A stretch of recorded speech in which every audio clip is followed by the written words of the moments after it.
Buen día a todos y a todas. Bienvenidos a esta conferencia, en esta serie de actividades que estamos teniendo en la Facultad de Economía y Relaciones Internacionales, dado en el marco del Día Internacional de la Mujer, donde estamos abordando desde diferentes perspectivas el tema de las desigualdades entre los géneros, en estas brechas de desigualdades digamos,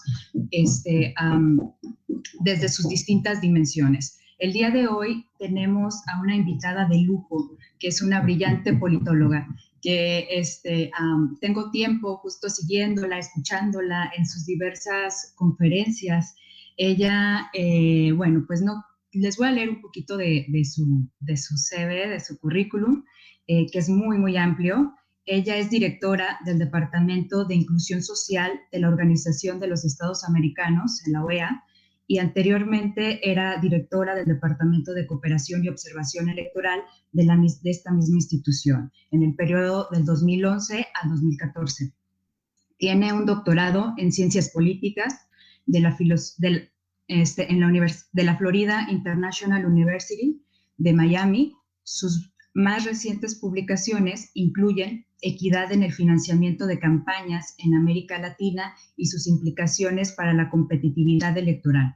Una mirada a las elecciones en Centroamérica 2010-2014, publicado por Colombia International. Y otra de sus publicaciones es La responsabilidad de observar, repensando la observación electoral de la OEA, publicado por América Latina Hoy en el 2015. Durante sus últimos 15 años, la doctora Muñoz Pogosian ha participado en múltiples misiones políticas y electorales de la OEA. Sobra decir también que es una de las fundadoras de la red de politólogas, que es justamente uno de las redes más importantes de nuestra disciplina, donde su trabajo es de suma importancia para visibilizar lo que hacemos desde nuestra disciplina, el trabajo de las mujeres, que en muchas ocasiones, tanto en nuestra área como en otras, parece que no es visible, ¿no? Parecería que no hay mujeres. Entonces, mi reconocimiento por este trabajo que están realizando. Y pues bueno, sin más, quiero presentarla y quiero pues darle la palabra para que inicie su conferencia, que se ha titulado La brecha de desigualdad social, económica y política por razón de género. Adelante, doctora. Muchísimas gracias por esa gentil introducción, Alejandra. Pues por supuesto comenzar agradeciéndote a ti, Alejandra, por la invitación y a toda la comunidad universitaria por pensar en mí para contribuir a la conmemoración que están teniendo por este Día Internacional de las Mujeres, que fue el día de ayer, pero que ya se ha convertido también en una conmemoración más extensa, ¿no? Hablamos de, no hay que felicitar, sino conmemorar, porque aunque hemos avanzado mucho en esta agenda, todavía queda mucho por hacer. Así que bueno, quiero agradecer a la universidad y a toda la comunidad universitaria, que incluye profesores, investigadores y sobre todo todos los estudiantes de las carreras de Relaciones Internacionales, en Ciencias Sociales, que se están conectando a esta charla. Muchísimas gracias por la invitación. Yo preparé una presentación de PowerPoint que les voy a compartir en este momento. Y me confirman si estamos bien. Alejandra, por favor, me confirmas que se está viendo y se está viendo en el formato presentación. Ya se está viendo en ese formato. Excelente. Muy bien. Cuando Alejandra me contactó, me pedía un poco una reflexión que pudiera aportar a esta conversación, que es política, pero que también es social y que pasa a nivel individual y pasa a nivel de las instituciones, sobre la persistencia de brechas de desigualdad en nuestros países y, bueno, desde mi enfoque en la Organización de los Estados Americanos, que es un organismo multilateral, lo que ocurre en nuestra región, ¿verdad? Y plantearía que en estos próximos minutos repasemos en primer lugar el panorama regional de desigualdad entre los géneros, Luego, una revisión de los principales obstáculos que enfrentan las mujeres para hacer política, que son de orden, del orden de derechos civiles y políticos, pero que también tienen mucho que ver con el mandato de trabajo que tengo en inclusión social de progreso en el acceso a derechos sociales y económicos.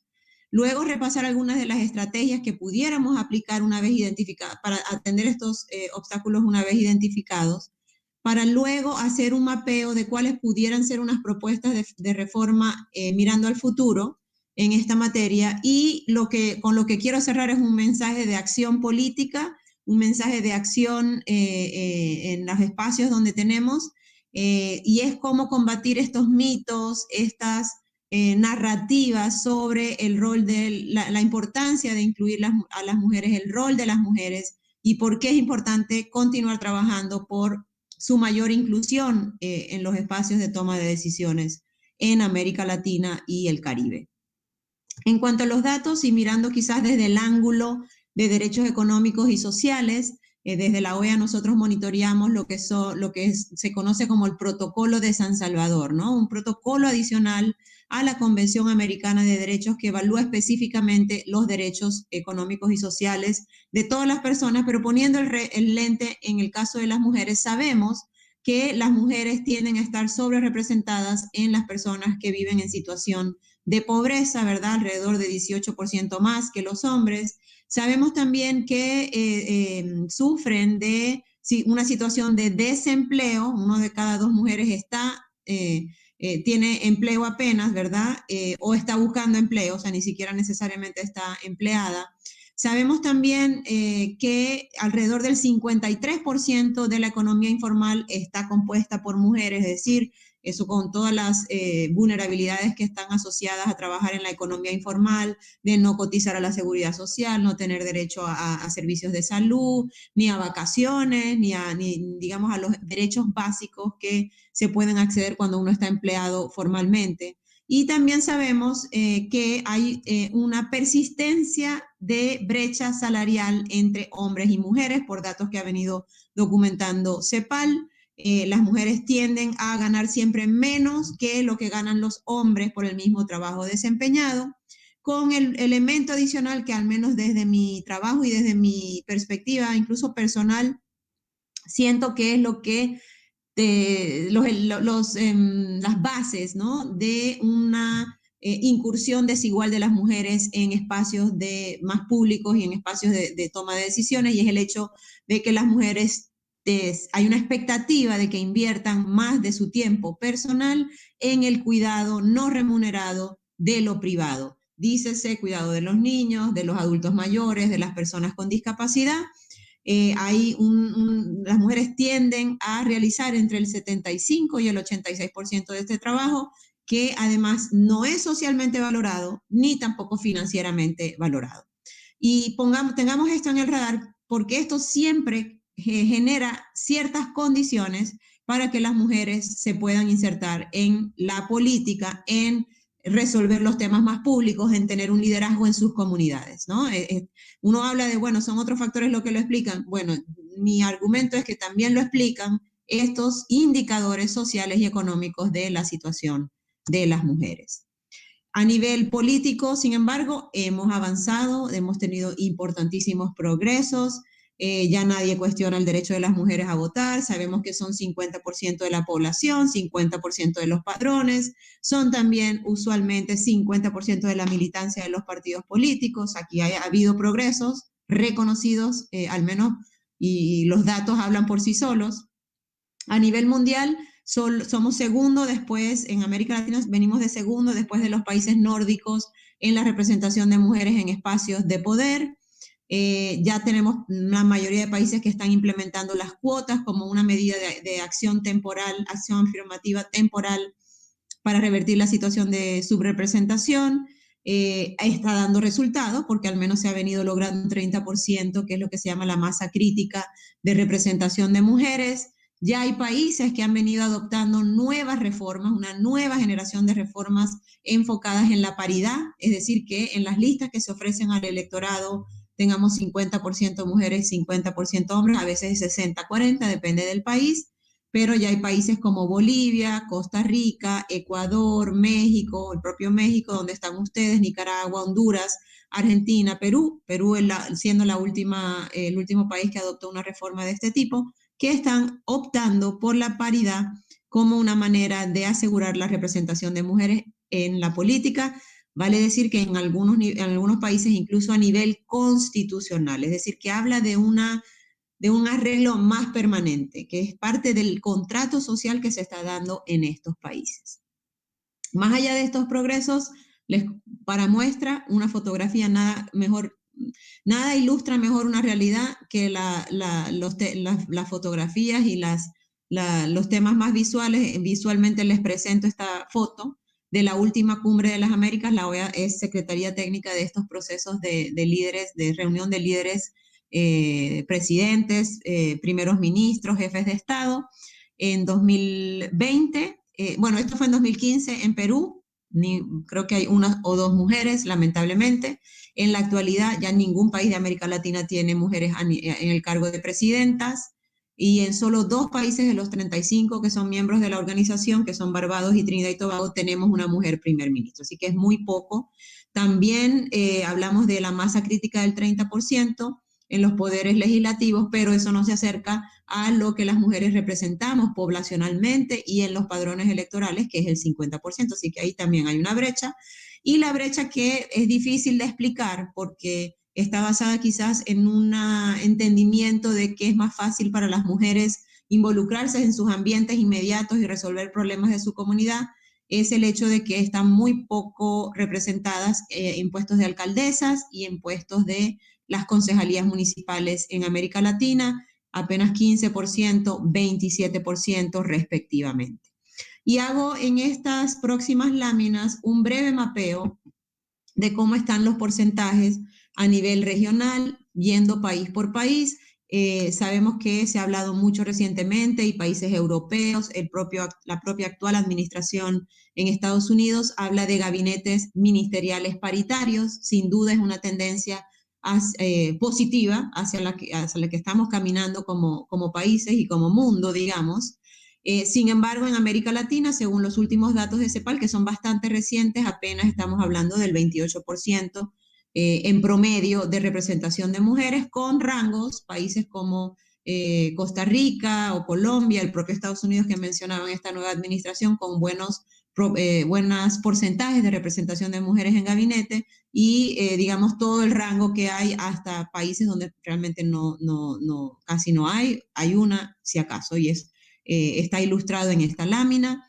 También es el caso aquí en promedio regional del Poder Legislativo con 31%. A nivel de alcaldesas, de aquí es donde tomo el dato del 15%, y lo mismo en el caso de las mujeres en cargos concejales con apenas 29%. Yo les dejo con Alejandra, he dejado la presentación de PowerPoint para aquellos que les interese tener estos datos aquí sintetizados, la pueden consultar a Alejandra para que se las pueda facilitar. Este es el panorama, este es el diagnóstico. ¿Cómo explicamos esta situación? ¿Cómo explicamos la subrepresentación de mujeres en espacios de poder? Y yo de nuevo argumento que tiene explicaciones políticas y culturales, sin duda, pero tiene también explicaciones basadas en el acceso a derechos económicos y sociales de las mujeres. Y les propongo que la estructuremos en 4 dimensiones, lo que yo llamo la dimensión de desigualdad estructural, la dimensión oportunidades, la dimensión fondos y finalmente la dimensión resistencias, y vamos a hacer un súper rápido paseo por cada uno de estas dimensiones para luego pensar un poco en qué estrategias se pueden usar para poder revertir estos obstáculos, para poder eliminar estos obstáculos del camino de las mujeres para hacer política. En la dimensión estructural, yo insisto, creo que la madre de todos los problemas es el tema de la desigual distribución del uso del tiempo privado de las mujeres, que, bueno, yo no soy economista, pero voy a traer una analogía del campo de la economía, y es este tema del opportunity cost, ¿no? El costo de oportunidad. Tiempo que las mujeres tienen que invertir por temas de expectativas, porque no hay un par varón que se pueda encargar que opere en una lógica de corresponsabilidad. Las mujeres, tiempo que tienen que invertir en cuidar lo privado, es tiempo que no tienen para invertir en una actividad más pública, en desarrollar su liderazgo en su comunidad, en su localidad, en su estado o en su nación, si vamos pues por todos los niveles. Entonces, es clave poner atención a este tema de la desigualdad en el uso del tiempo de las mujeres versus los hombres. Hablo también de, combinando los dos que tengo aquí marcados, los estereotipos, valores y expectativas sobre el rol de mujeres, que se traduce, y digamos eso tiene un impacto directo en las percepciones de la ciudadanía, e incluso quiero pensar de mucho de lo que he estado monitoreando, investigando sobre este tema, que hablamos incluso de ciudadanía, que le interesaría votar por un liderazgo de mujeres, pero no lo hace por este tema de percepciones y valores, incluso operando en una lógica de, o sea, de perder mi voto, ¿no? El tema digamos, este tema del voto útil, poner un voto a una mujer que yo siento que va a dar la talla en tal o cual puesto de poder, sería genial, pero no lo voy a hacer porque igual no va a ganar, ¿no? Eso es un poco la dinámica de relaciones estructurales de poder y bases en la sociedad que hay que tratar de eliminar para promover generar mejores condiciones para que las mujeres puedan entrar a la política y a los puestos de liderazgo público, ¿no? Porque no necesariamente tienen que ser puestos electos por votación. En la segunda dimensión, que es la de oportunidades, con otras colegas, mi querida Flavia Freidenberg de la UNAM, pero también Tom Dosek y Mariana Caminotti en Argentina, escribimos en nuestro último libro en inglés, lo que llamamos techos de cemento y techos de cristal. Yo lo agrupo en esta dimensión de oportunidades. Cuando nos referimos a techos de cemento, hablamos de la propia autopercepción que tenemos las mujeres, esas barreras,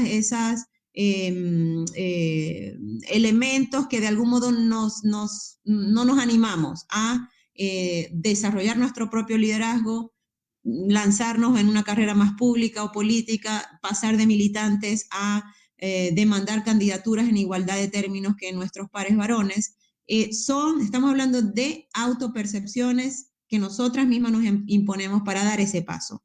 Lo voy a sacar de las ciencias políticas y lo voy a llevar al plano más popular, si se quiere. Es lo que Sheryl Sandberg en su libro Lean In, que ella es la ex CEO de Facebook, ha llamado el síndrome del impostor, ¿verdad?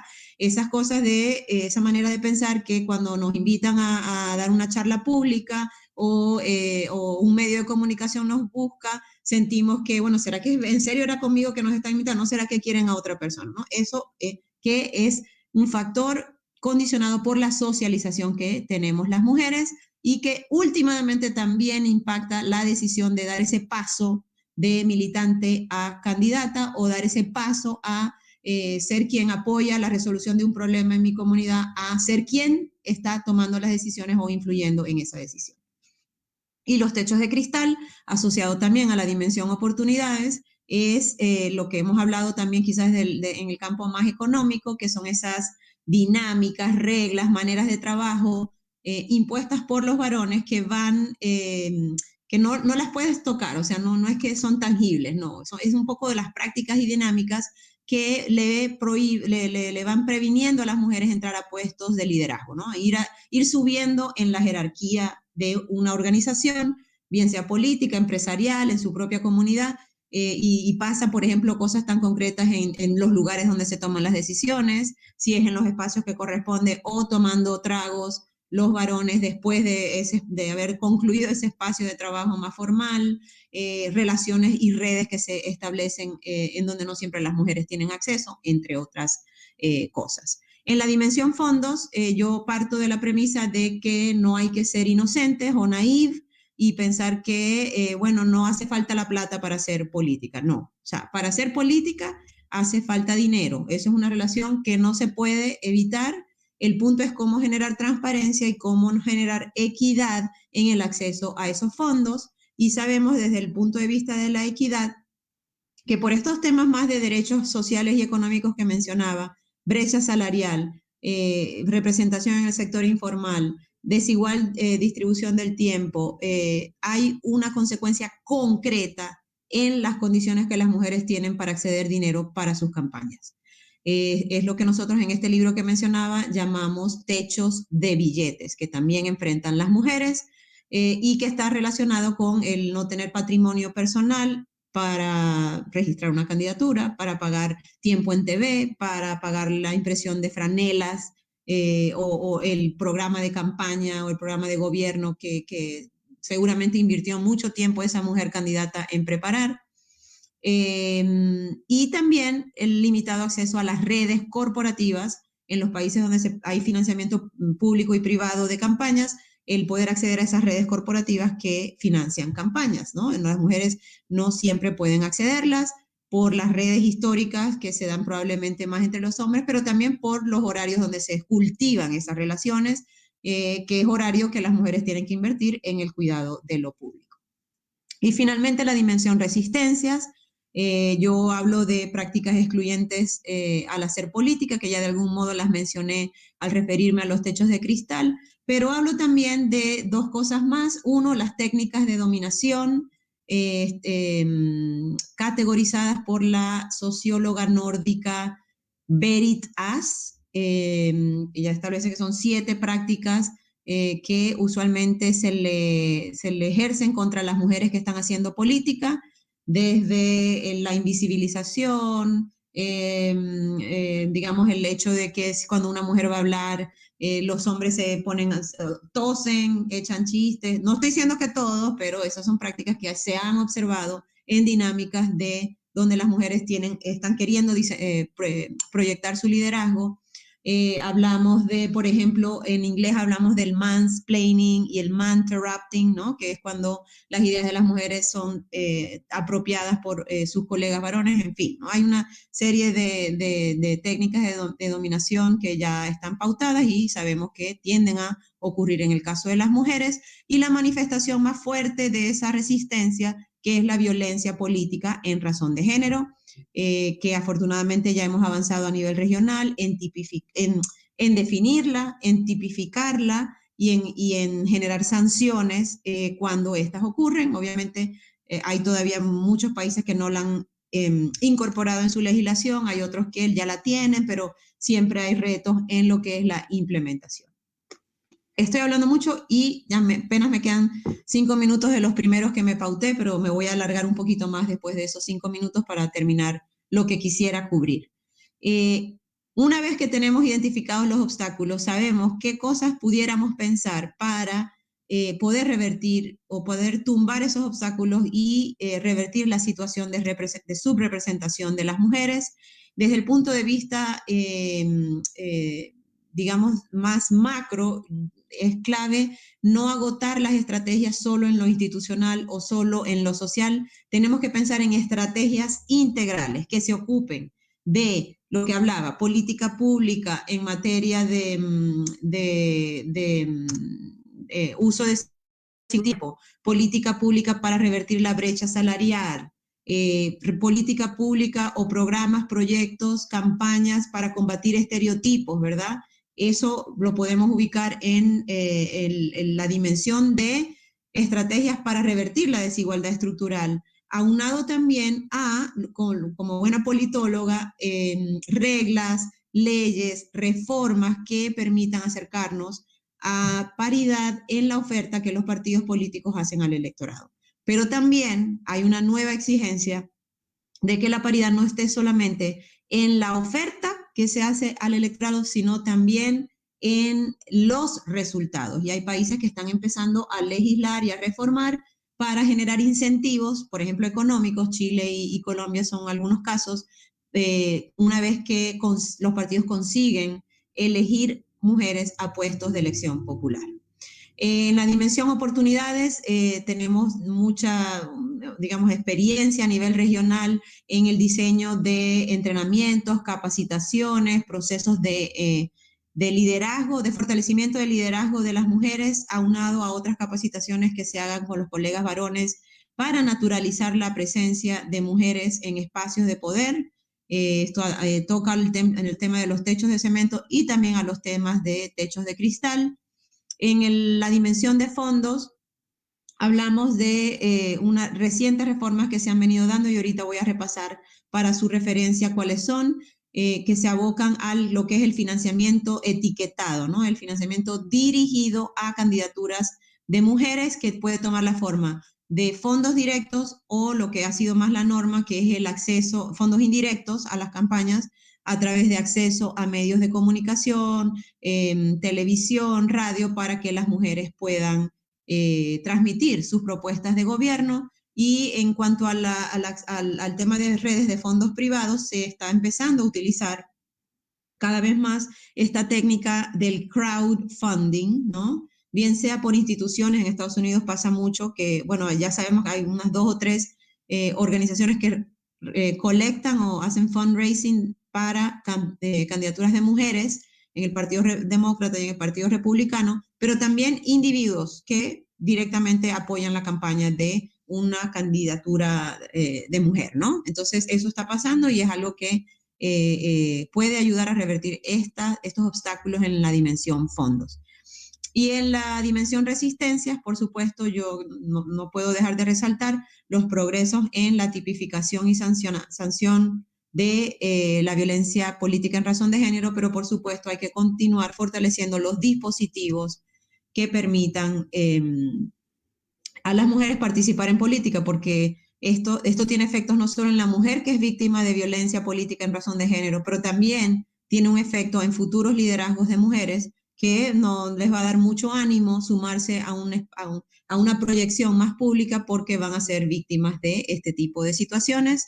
Resalto 2 estrategias institucionales que sabemos tenemos que continuar fortaleciendo a nivel regional: las leyes de cuotas y paridad, ojalá la paridad, y las leyes o las reformas para adoptar el financiamiento etiquetado de candidaturas de mujeres. Y en materia de estrategias no institucionales, el continuar fortaleciendo las redes digamos, ahí incluye organizaciones de mujeres, pero también de otros actores: la cooperación internacional, la academia, las organizaciones y actores sociales. También el fortalecer los espacios de formación y capacitación de liderazgos de mujeres y también de los varones para lograr este tema de la normalización de la presencia de liderazgos femeninos en espacios públicos, y el continuar trabajando entre redes de organizaciones de mujeres y entre mujeres en esa lógica no de competencia por competencia, sino en una lógica de sororidad. Mirando al futuro, propuestas de reformas por más representación de mujeres en política. Obviamente a nivel regional tenemos que seguir trabajando en estas reformas en materia de paridad, tomando en cuenta, y aquí tomo este cuadro de mi colega Flavia Freidenberg, el exigir paridad 50 y 50, el no utilizar la celebración de internas como una manera de evadir la aplicación de la cuota o de la paridad, la necesidad de asegurar mandatos de posición, tanto vertical como horizontal. Cuando hablo de eso, cuando digo vertical, horizontal, me refiero a no colocar mujeres en las suplencias, es decir, a nivel vertical significa un titular varón, una suplente mujer, no, simplemente de verdad asegurar que haya igualdad de oportunidades al confeccionar la lista verticalmente, al igual que horizontalmente, asegurando que también haya mujeres en las cabezas de lista, que son usualmente las que entran a los espacios de poder, y colocando a las mujeres en distritos elegibles, y hay maneras también de seguir avanzando en ese tema. Y bueno, toda la discusión regional que sigue pendiente en varios países del voto preferencial. Ya hay estudios empíricos que han demostrado que este esquema, este dispositivo en las reformas políticas electorales tiende a limitar la entrada de mujeres en espacios de poder, quizás vinculados, ¿se acuerdan?, a esta dimensión de desigualdad estructural asociada a estereotipos y hasta del tema del voto útil, que lamentablemente no le favorece a las mujeres cuando las listas son abiertas, ¿no? Cuando el elector últimamente decide a quién va a votar. Mirando al futuro también, la necesidad de fortalecer la legislación en materia de financiamiento dirigido. Aquí les reseño, no voy a entrar a cada uno de estos grupos, pero son 4 grupos de reformas que se han dado a nivel regional, y rescataría, por supuesto, la del financiamiento público de campañas. Brasil, por ejemplo, lo hace dando tiempo en TV a candidaturas femeninas. Y lo que hablo de los incentivos financieros, que yo pensaría es la nueva ola de reformas en materia de financiamiento político y especialmente el etiquetado, otorgando porcentajes adicionales de financiamiento público a partidos que consigan hacer entrar mujeres en espacios de poder. Y a nivel más macro, bueno, aquí quedan mapeadas y quedará para referencia de los interesados la necesidad de, por ejemplo, legislar sobre el tema del crowdfunding, el legislar, como por ejemplo lo ha hecho Canadá, sobre cómo subsidiar los gastos del cuidado de lo privado para las candidaturas de mujeres. En el caso de Canadá es para hombres y mujeres que necesiten apoyo cuidando personas con discapacidad, niños o personas mayores. Ya hay este dispositivo, pues cómo hacer eso, un equivalente de esa reforma en nuestra región, bueno, protocolos de los partidos para distribuir fondos, entre otros mecanismos que se pudieran pensar, otras reformas que se pudieran pensar para aumentar la representación de mujeres en espacios de poder. Cierro ya porque creo que estoy unos minutitos pasada y si quiero escucharlos un poco sus reflexiones y preguntas con esta gran pregunta de por qué importa incluir, ¿no? Y yo parto de muchos de los argumentos que recibo cuando hablo de estos temas. Bueno, quizás el más macro es, bueno, es que el tema de igualdad de género y los derechos de las mujeres es una agenda de izquierdas. Y yo argumento que esto no es un tema ideológico. Incluso ha habido grandes narrativas en contra del trabajo en materia de derechos de las mujeres diciendo que esa es una ideología de género, ¿no? No sé si ustedes han estado familiarizados, pero bueno, las que trabajamos en este tema sabemos que se ha querido como demonizar el trabajo en este tema. Yo argumento que es un tema de derechos humanos, no tiene ideología. Está basado en instrumentos normativos de derechos humanos que han aprobado gobiernos de izquierda y gobiernos de derecha, porque no tiene que ver con las ideologías, tiene que ver con la responsabilidad de los estados de asegurar derechos de todas las personas, incluidas las mujeres, y sabemos que históricamente no han tenido las mismas oportunidades y accedido a los derechos que están, al menos en teoría y en el papel, plasmados, ¿verdad? La otra cosa que escucho mucho es, bueno, es que el tema de género, tenemos otros problemas, o sea, ¿cómo nos vamos a ocupar de resolver la representación de mujeres en la política o los temas de femeninos? Sí, tenemos problemas más grandes de pobreza, tenemos una Agenda 2030 que nos dice que tenemos que lograr este montón de cosas, eso vamos a dejarlo, sí es importante, pero vamos a dejarlo para después. Y ahí hay que responder con el argumento de que el incluir la visión de las mujeres, estamos hablando de 50% de la población, definitivamente va a enriquecer las respuestas que se den para todos los otros retos de pobreza, de desigualdad, de precariedad laboral, de acceso a la salud. O sea, pasemos por todos esos, en todos los casos se va a enriquecer la respuesta si incluye a las mujeres. Y también hay estudios empíricos que han demostrado que las decisiones de acuerdos tienen más sostenibilidad en el tiempo si las mujeres tuvieron insumos y todavía aumenta más la probabilidad de sostenibilidad si las mujeres se sentaron a negociarlo, si las mujeres se sentaron a redactarlo. Entonces, hay argumentos concretos y después les puedo pasar la bibliografía que también cubre esta dimensión. Y bueno, la más famosa que escucho mucho es incluso de propias mujeres.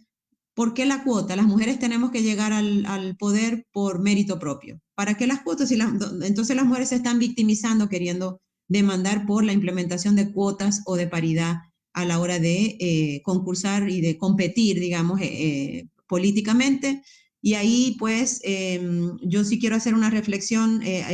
Habrán mujeres, yo he tenido buenas oportunidades, que hemos tenido condiciones para desarrollar nuestro propio liderazgo, que es un camino muy, muy personal. Todas las mujeres no han tenido esa misma oportunidad. Y tenemos que pensar también en grandes mujeres a nivel comunitario, a nivel de sus propios partidos políticos, que hacen lo imposible por poder contribuir a resolver temas públicos, temas más amplios, más allá de su individualidad, que no necesariamente tienen los mismos accesos a digamos, a alguien que les pueda apoyar en el cuidado de lo privado o condiciones socioeconómicas favorables para poder concursar en igualdad de condiciones con sus pares varones. Entonces, estas medidas, sí, puede ser que algunas no las necesiten, pero la gran mayoría de las mujeres necesita de aplicación de dispositivos institucionales para mejorar, para nivelar la cancha, para mejorar las condiciones de competencia, pero realmente para acercarse a una nivelación de la cancha de competencia. Cierro dejándoles aquí mis redes sociales en Twitter, @BeticaMunozPogo, y en Instagram, @BeticaMunoz, donde podemos continuar la conversación, donde podemos continuar amplificando el trabajo en esta agenda. Y agradezco de nuevo a Alejandra por la invitación, muy interesada en escuchar sus reflexiones y preguntas.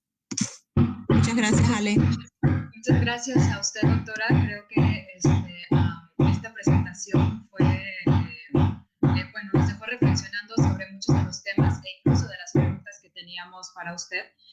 Porque una de las preguntas principales tenía que ver con esos obstáculos, ¿no? Entonces, esos obstáculos que usted nos puede agrupar en estas 4 dimensiones nos deja mucho para pensar, al igual que también las preguntas enfocadas a las estrategias, justo para derribar esos obstáculos, ¿no? Que tienen que ser de los 2 ámbitos, ¿no? Estrategias institucionales en estrategias no institucionales. Entonces, estoy dando un poquito de tiempo a Mirna para que vaya checando. Ahorita le cedo la voz para que vaya checando las preguntas que tenemos en el chat para ustedes y decirles que las puedan, pueden poner ahí en la transmisión de Facebook, en el chat, y nosotros las vamos a leer en vivo. O si ya no nos da tiempo, pues se las haremos llegar a la doctora para ver si tiene espacio para contestarlas. Sí, seguramente usted nos ha estado exponiendo justamente estos temas, y en México, como usted ya sabe, sobre todo en esta dimensión política, hemos avanzado hacia abrir esos espacios de participación para las mujeres. No ha sido nada sencillo porque ha habido muchas resistencias, y sobre todo también incluso desde las instituciones, algo que decimos que son esas simulaciones, ¿no? Parece que apoyamos, pero pues en realidad estamos buscando la forma de dar vuelta. Recientemente se hablaba de dar presupuesto a los partidos políticos, o de que el presupuesto que está etiquetado para los liderazgos de las mujeres, ¿no? Se buscaba como abrirlo, ampliarlo a otros temas, ¿no? Entonces es una lucha desde las propias autoridades de estar siempre, ¿no? Vigilantes, observantes, y bueno, ese es un tema. Y quizás algunos de los estudiantes tengan preguntas con respecto a cómo podríamos hacer que estos espacios que se están abriendo en el ámbito político puedan tener repercusiones en otras dimensiones, por ejemplo, la económica o la social, o sea, a través ya sea de las políticas públicas, usted nos dirá. Pero también hay una cuestión. Yo he escuchado mucho a las que están trabajando en el tema económico o empresarial, estos temas que desde la ciencia política ya tenemos muy claro, ¿no? Que usted nos decía, no es que no es que lo tengamos que lograr por nuestros propios méritos, ¿no? Y no necesitamos leyes, y no necesitamos esto. Entonces, creo que a veces en otras áreas, a veces están todavía en ese tipo de dinámicas. Entonces, ¿cómo desde nuestra dimensión política podríamos trasladar?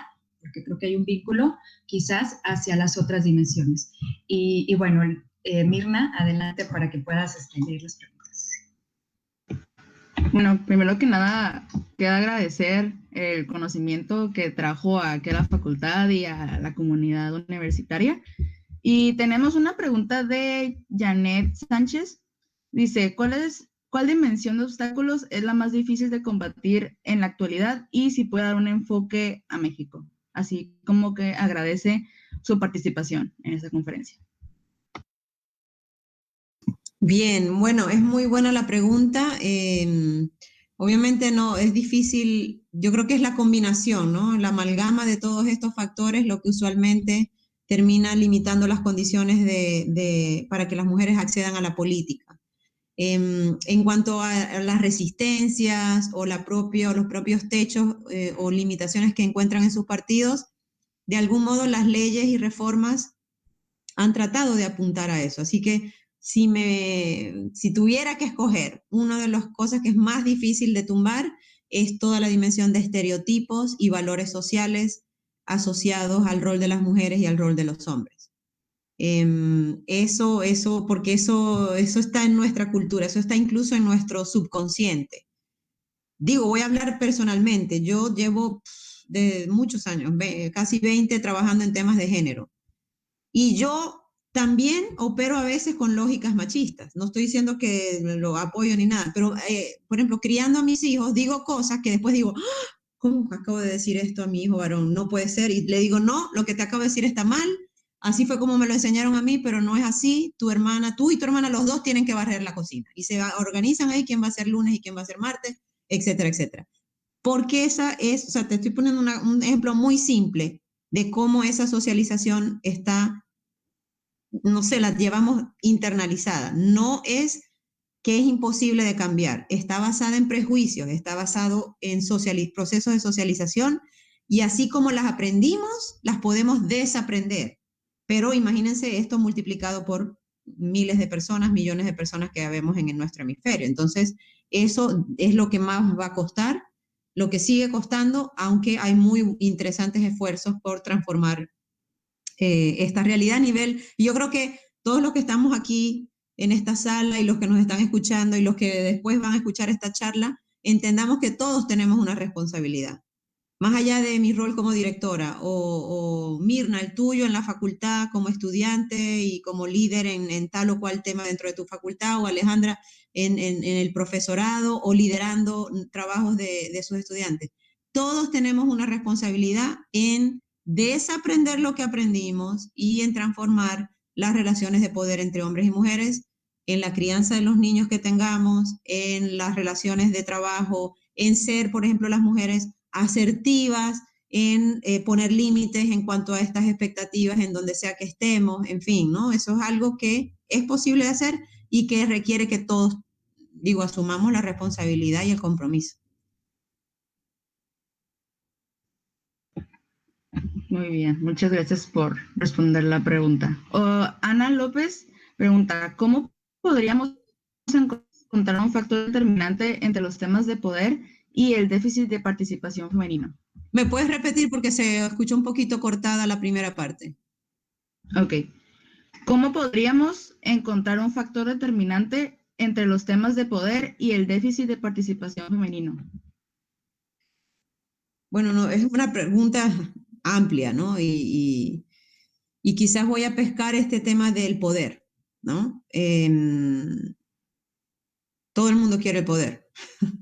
La democracia, como todo el mundo lo quiere, tenemos a la democracia y las instituciones democráticas para ayudar a repartir ese poder. Y sabemos que, al menos hasta ahora, la democracia es la mejor forma que hemos encontrado para distribuir ese poder, aunque imperfecta, porque, bueno, los datos demuestran, yo les cité los datos de representación, que ha sido insuficiente lo que tenemos para asegurar que toda la diversidad humana, las visiones que componemos todos, puedan ser incluidas en ese espacio. Entonces, digo, hay factores que están asociados a que a todos queriendo acceder al poder para incidir. Yo quiero pensar con el mejor espíritu y la mejor voluntad en resolver problemas de nuestros países, de nuestras comunidades, y que, bueno, los que están ya ocupándolo tienen la posibilidad de cambiar esas relaciones de poder entre hombres y mujeres, ¿no? No todos lo hacen, pero yo creo que estamos viendo un nuevo ciclo en esa materia. Y, por ejemplo, los liderazgos de mujeres en la respuesta al COVID nos están ayudando a transformar ese tema, ¿no?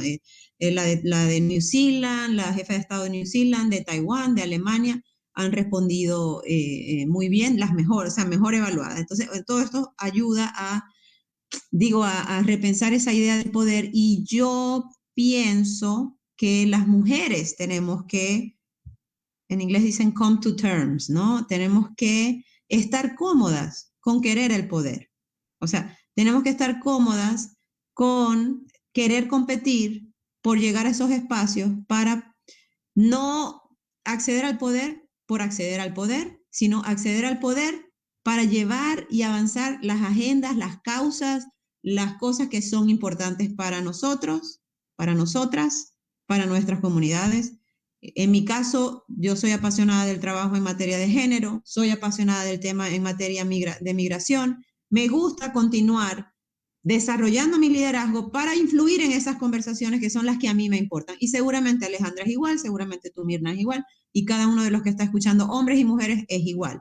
Bueno, los hombres tienen más comodidad hablando del poder. Las mujeres nos cuesta, incluso nos llaman ambiciosas cuando lo queremos hacer y nos da pudor, o sea, ay, no, ¿cómo van a decir que yo soy ambiciosa? No hay nada malo con querer poder estar en esas esferas de influencia donde se están tomando decisiones, porque vamos a poder influir en las cosas que a nosotros nos importan. Y eso es algo, conversaciones que tenemos que seguir teniendo las mujeres sobre el poder. Claro, totalmente de acuerdo con usted. Y de hecho hay una pregunta relacionada como como a los estereotipos, ¿no? ¿Cómo puede uno como mujer superarlos, dejarlos atrás y participar y animarse a hacerlo, simplemente? Bueno, yo siempre digo que el camino, o sea, el liderazgo es un camino personal que uno va desarrollando poco a poco, que uno va midiendo con qué cosas estoy cómoda, con qué cosas no. Pero quizás yo haría una invitación a deliberadamente tomarse el tiempo a ver cómo quieren que sea ese camino, ¿no? Para que las mujeres tengan su plan de cómo arribar a ese liderazgo que quieren lograr.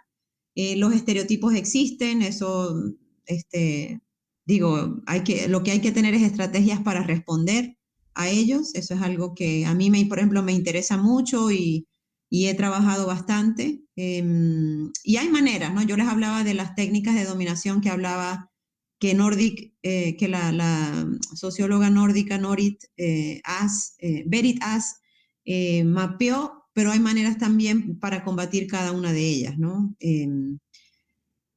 Digo, yo voy a hablar aquí de algo que yo hago a nivel personal. Yo desde mi cuenta de Instagram trabajo mucho en los temas de liderazgo, de desarrollo profesional. Acabo de publicar un libro, Cápsulas de éxito, donde hay un capítulo específico en esas técnicas de dominación y cómo responderlas.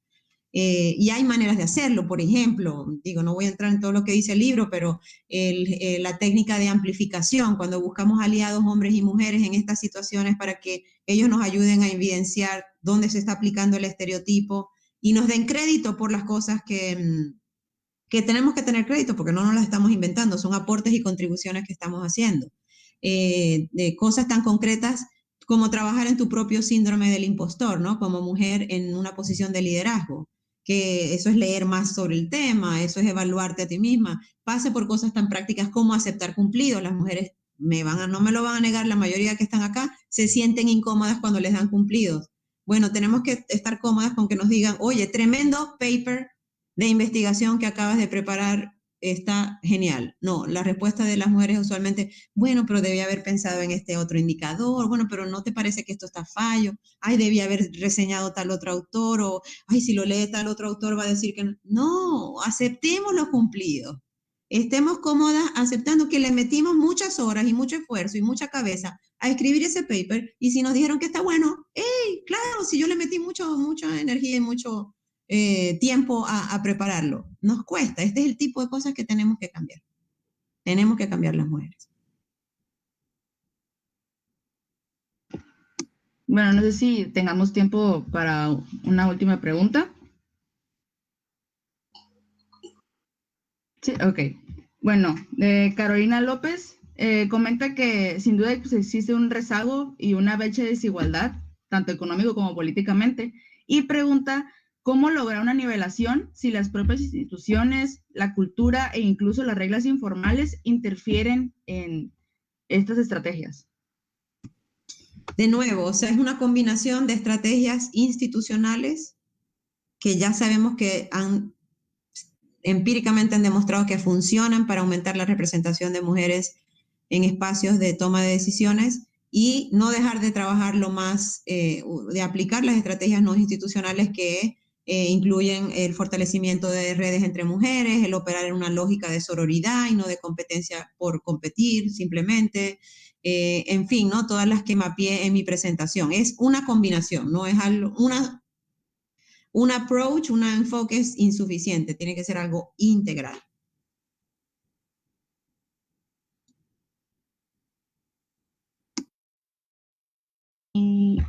Lulú pregunta, ¿qué le aconsejaría a las chicas que vamos o estamos en ciencia política y queremos o nos vemos en algún mando político, perdón? Que sin miedo y sin pudor le entren full. Adelante. Síganse desarrollando profesionalmente, sigan cultivando cada oportunidad que tengan para aprender cosas nuevas, para hacer voluntariados que de algún modo les enriquezcan su perfil.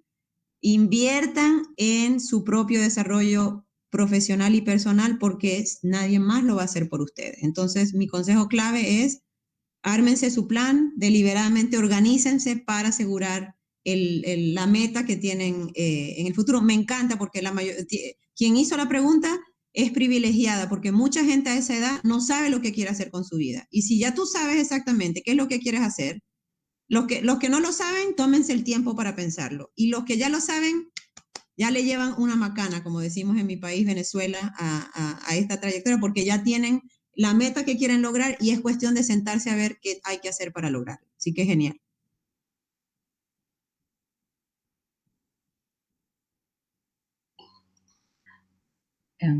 Es todo, creo, Mirna. Son todas las preguntas, ¿verdad? Y bueno, ya por cuestiones de tiempo, queremos agradecerle muchísimo que haya estado aquí.